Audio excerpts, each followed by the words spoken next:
আসন্ন ত্রয়োদশ জাতীয় সংসদ নির্বাচনকে কেন্দ্র করে দেশজুড়ে বইছে নির্বাচনী হাওয়া।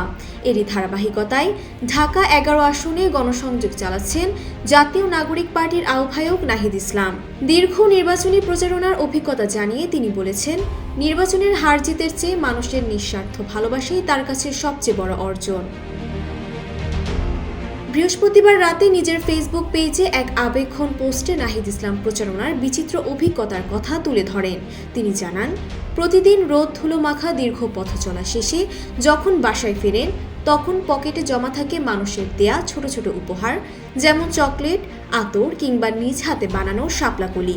এমনকি সাধারণ মানুষ ভালোবেসে তার পকেটে টাকা গুঁজে দেন, যেগুলোকে তিনি ভালোবাসার নীরব দলিল হিসেবে অভিহিত করেছেন। প্রচারণাকালে জুলাই আন্দোলনের স্মৃতিচারণ করে নাহিদ বলেন, বাড্ডা রামপুরা এলাকার মানুষ এখনও সেই উত্তাল দিনগুলো ভোলেনি।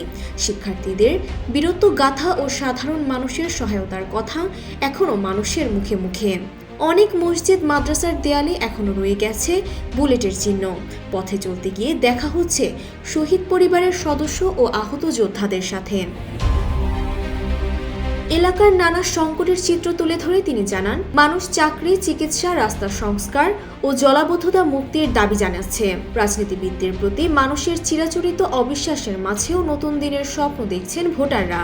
নিজের সম্পর্কে তিনি বলেন, আমি অভিনয় জানি না, কিন্তু মানুষের প্রতি আমার গভীর দরদ রয়েছে। নির্বাচনের ফলাফল যাই হোক, মানুষের এই অকৃত্রিম ভালোবাসাকেই জীবনের শ্রেষ্ঠ প্রাপ্তি মনে করছেন এই প্রার্থী। Desk report, Bangladesh bulletin.